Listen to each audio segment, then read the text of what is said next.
Hello friends, this is Vijay Rajpushp and welcome to Learner Eyes by VRP. तो आइए आज हम लोग शुरुआत करते हैं एक नया चैप्टर केमिस्ट्री का, जिसका नाम है तत्वों का आवर्ती वर्गीकरण। तत्वों का आवर्ती वर्गीकरण।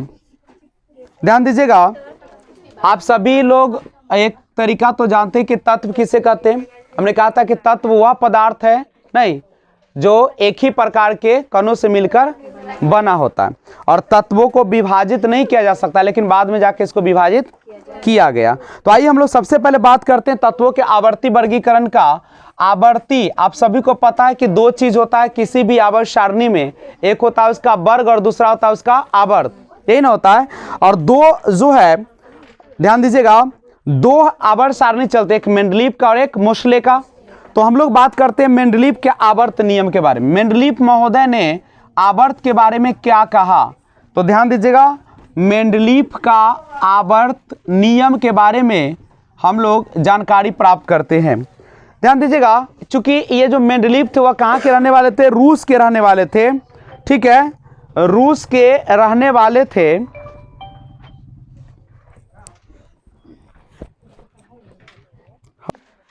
तो मेंडलीव का आवर्त नियम, चूंकि याद रखिएगा जो मेंडलीव महोदय है वह एक रशियन साइंटिस्ट है, यानी रूस के रहने वाले हैं, और इन्होंने जो आवर्त सारणी के बारे में बताया था वो था 19वीं शताब्दी। नहीं, देखिए उन्होंने मेंडलीव का आवर्त नियम है क्या, तो उन्होंने कहा कि तत्व और उनके यौगिकों के तुलनात्मक अध्ययन से एक नियम प्रस्तुत किए थे।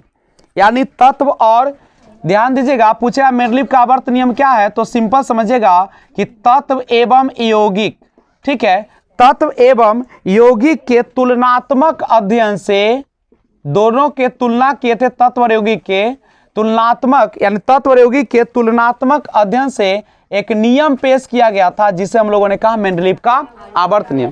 तत्व क्या है आप सभी का पता ही है, पदार्थ का छोटा से छोटा कण होता है ना, या तत्व वह शुद्ध पदार्थ होता है जो जिसे और विभाजित नहीं किया जा सकता है, और विभाजित भी करने पर वही पदार्थ प्राप्त होता है। यौगिक किसे कहते हैं, जब दो या दो से अधिक नहीं तत्वों को एक निश्चित अनुपात में मिलाते हैं तो हमारा यौगिक का निर्माण होता है। तो तत्व और यौगिक दोनों का जो तुलनात्मक अध्ययन था, उसका नियम जो बना, उसी को हम लोग कहते हैं मेंडलीव का आवर्त नियम। नहीं, देखिएगा उन्होंने क्या कहा इस नियम के तहत, उन्होंने कहा कि तत्व का जो भौतिक और रासायनिक गुण होता है, किसी भी पदार्थ का दो गुण होता है, एक होता है भौतिक गुण और एक होता है दूसरा रासायनिक गुण।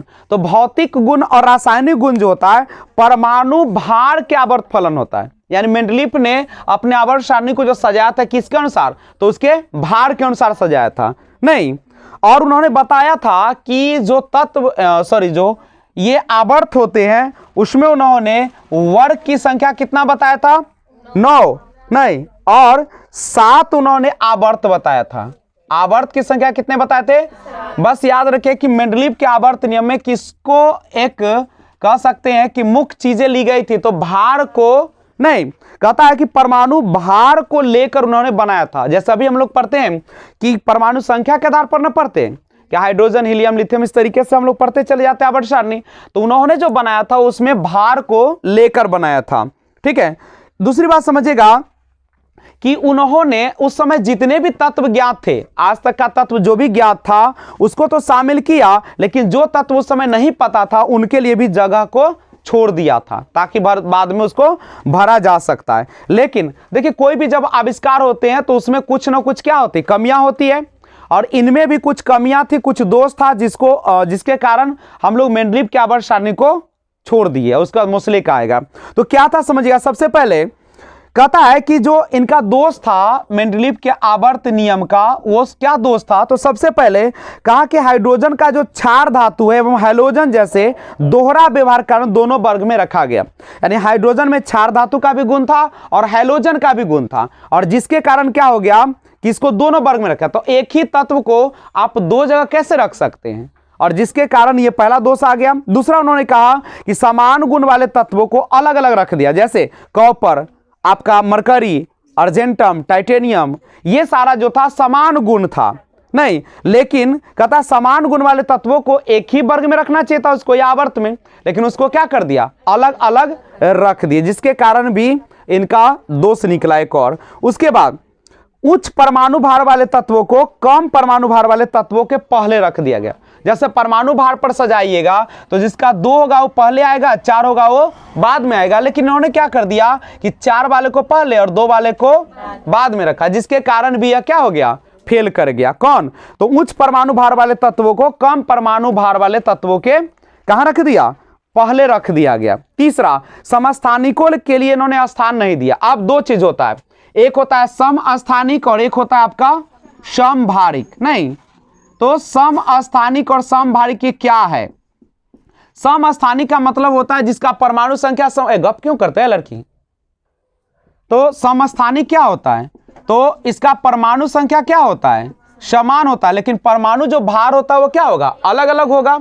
नहीं, समभारिक कौन कहलाता है, जिसका परमाणु भार जो है वह समान होगा लेकिन परमाणु संख्या इसका क्या हो जाएगा, अलग अलग। लेकिन इन्होंने क्या क्या समझेगा, कहता है कि समस्थानिकों के लिए स्थान नहीं दिया। जो समस्थानिक था जिसकी परमाणु संख्या एक समान लेकिन परमाणु भार अलग अलग था, तो उसको लिए कोई जगह ही नहीं दिए। तीसरा, उसके बाद 5वां जो पॉइंट बताया कि 8वें वर्ग में 3 तत्वों को एक साथ रख दिया। जब 8वां वर्ग में जाइएगा तो 8वें वर्ग में इन्होंने क्या किया, 3 तत्व को एक साथ रख दिया, जबकि 3 तत्व है तो तीनों को अलग अलग ना रखना चाहिए था, एक साथ रख दिया। और दूसरी बात ये कि इनके पहले भी बहुत सारे वैज्ञानिक जो थे वह आवर्त सारणी बनाने का प्रयास किए थे। इनके पूर्व डॉवे, राइनर एवं न्यूलैंड्स ने भी तत्वों के समूह को व्यवस्थित करने का प्रयास किया, लेकिन वर्गीकरण करने की पद्धति सफल नहीं रही, वह असफल हो गए। ठीक है, तो ये सारा है जो आप देख लीजिएगा, कंप्लीट है। और इसके कारण यह जो फेल कर गया मेंडलीव का आवर्त सारणी, जो अब प्रचलन में नहीं है, इन कारणों से। दूसरा है, अब हम लोग जो पढ़ने चले हैं उसका नाम है आधुनिक आवर्त सारणी। आपसे पूछेगा क्या क्वेश्चन में, ये समझिए, पूछेगा कि मेंडलीव के आवर्त सारणी में किसको मुख्य आधार बनाया गया, तो किसको मुख्य आधार बनाया गया, परमाणु भार को बनाया गया। ठीक है, अब पूछेगा कि इनको क्यों अलग कर दिया गया, या इनमें वर्ग कितने हैं, 9 वर्ग है, 7 आवर्त है, कैसे किया गया, तत्व यौगिक के तुलनात्मक अध्ययन से उन्होंने नियम को बनाया। तो हमें इस क्वेश्चन इसमें पूछे जाते हैं कि मेंडलीव के आवर्त सारणी का जो मुख्य आधार है क्या है, भार है, करेक्ट है। उसके बाद आपको याद रखना है कि वर्ग कितने होते हैं और आवर्त कितने होते हैं, बस यही। ठीक है, उसके बाद आइए, जब ये फेल कर गया तो आवर्त सारणी, आधुनिक आवर्त सारणी जो अभी हम लोग प्रचलन में लाते हैं उसको लाया गया। अब सुनिएगा इसके बारे में, और इसको जो बनाने का काम किए थे उनका नाम था मोसले। आजकल जो चलता है आधुनिक आवर्त सारणी वो किसके अनुसार चलता है, तो मोसले के अनुसार चलता है। और इन्होंने क्या कहा, इन्होंने कहा कि तत्वों के गुण और परमाणु संख्या के आवर्त फलन होते हैं। यानी इन्होंने जो आधार बनाया वह किसको आधार बनाया, परमाणु संख्या को आधार बनाकर इन्होंने क्या कर दिया, आवर्त सारणी को बनाया। अब इसमें क्या था समझिएगा, इन्होंने क्या कहा कि जब आप ऊपर से नीचे आते हैं, जब ऊपर से जब देखिएगा आप आवर्त सारणी तो उसमें पता चलेगा, कहता है जब ऊपर से नीचे आइएगा तो परमाणु का जो आकार होता है, नहीं, परमाणु का जो आकार होता है वह क्या होने लगता है, बढ़ने लगता है। ऊपर वाला जो होगा उससे ज्यादा परमाणु का आकार किसका होगा, उसके नीचे वाले का होगा। नहीं, उसके बाद विद्युत धनात्मकता जो होती है वह भी क्या होती है, नीचे आने पर बढ़ती ही है। नहीं, आयनन क्षमता घटती है, विद्युत ऋणात्मकता घटती है, इलेक्ट्रॉन प्रीति क्या हो जाती है, घटती है। और उल्टा आवर्त में जब बायां से दायां जाएगा, इधर से उधर की ओर जाइएगा तो परमाणु का आकार फिर घट जाए, इधर से इधर जाइएगा तो घटेगा, ऊपर से नीचे आइएगा तो बढ़ेगा। विद्युत का धनात्मकता भी बायां से दायां जाइएगा तो घटेगा और ऊपर से नीचे आइएगा तो बढ़िएगा, नहीं, बढ़ जाता है। आयनन ऊर्जा शुरू में क्या होता है, ऊपर से नीचे आने पर घटती है और बाएं से दाएं जाने पर, यानी सिंपल है, जो ऊपर से नीचे आने पर जो बढ़ रहा था अब बाएं से दाएं जाने पर घटता है, और जो घट रहा था ऊपर से नीचे आने पर वो बाएं से दाएं जाने पर क्या हो जाएगा, बढ़ेगा। देखिएगा अब इसमें क्या था, उसमें वर्ग की संख्या 9 था, आवर्त की संख्या कितना था, 7, लेकिन इसमें उल्टा हो गया। इसमें क्या हो गया, वर्ग की नहीं, वर्ग की संख्या तो 9 रखा, वर्ग की संख्या 9 रखा, लेकिन आवर्त की संख्या इसमें भी कितना रखा, अच्छा कोई अंतर नहीं किया, नहीं, वर्ग उसमें भी 9 था, इसमें भी था, आवर्त उसमें भी 7 था, इसमें भी 7 था, यानी कुल केवल अंतर आया परमाणु भार और परमाणु संख्या का। मेंडलीफ ने परमाणु भार को जहां पे आधार बनाया वहीं पे ये परमाणु संख्या को आधार बनाकर इन्होंने बनाने का काम किया। ध्यान दीजिएगा, कहा कि वर्ग 1 से लेकर 7 तक 2 उपवर्ग। आप लोग सबसे पहले आवर्त सारणी पढ़ते तो आवर्त सारणी का एक लिस्ट रखिएगा और उसके अनुसार पढ़ना शुरुआत करिएगा, तब पता चलेगा। 1 से लेकर 7 तक 2 उपवर्ग ए एवं बी में बांटा और इस प्रकार उपवर्गों सहित कुल वर्गों की संख्या कितना बना दिया है? 18 बना दिया। प्रत्येक आवर्त का प्रथम सदस्य क्षार धातु है और अंतिम सदस्य जो था अक्रिय गैस। अक्रिय गैस कौन होता है? जिसकी बाह्यतम कक्षा में इलेक्ट्रॉन की संख्या 8 होती है, जो अस्थायी होता है।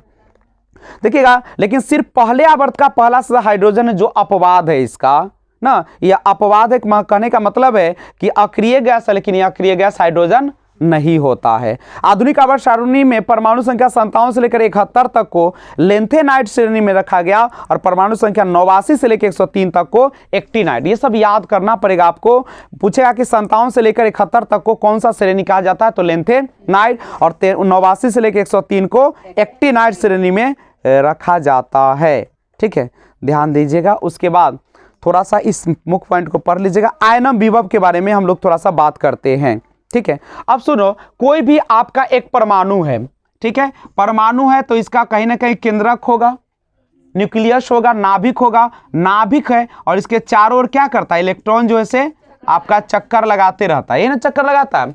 तो सुनो, जो सबसे बाह्यतम कक्षा में इलेक्ट्रॉन होते हैं उसी को ना हम लोग क्या करते हैं, या तो बाहर निकालने का प्रयास करते हैं या दूसरे से लाने का प्रयास करते हैं, ये ना काम करते हैं। तो कहता है कि ऊर्जा का वह न्यूनतम मात्रा जो तत्व के गैसीय परमाणु की बाह्यतम कक्षा से एक इलेक्ट्रॉन को निकाल बाहर करने के लिए आवश्यक है। यानी कोई भी आपका जो कौन चीज है कि तत्व गैस की परमाणु है, मान लीजिए कि परमाणु है किसी भी गैसीय तत्व का और इसके बाह्यतम कक्षा में जिसका एक इलेक्ट्रॉन होगा, हो तो सकता है 8 तक, 1 से लेके 8 तक। तो जिसके बाह्यतम कक्षा में एक इलेक्ट्रॉन होगा और इसको अगर हम चाहते हैं कि इस परमाणु तत्व से क्या करें, बाहर निकालें, तो इसको निकालने के लिए जितने ऊर्जा की जरूरत होती है उसी को हम लोग कहते हैं आयनन विभव। तो याद रखिएगा, पूछेगा आयनन विभव किसे कहते हैं, तो आप जवाब दीजिएगा, क्या जवाब दीजिएगा कि किसी भी गैसीय तत्व के परमाणु के बाह्यतम कक्षा में एक इलेक्ट्रॉन को निकालने के लिए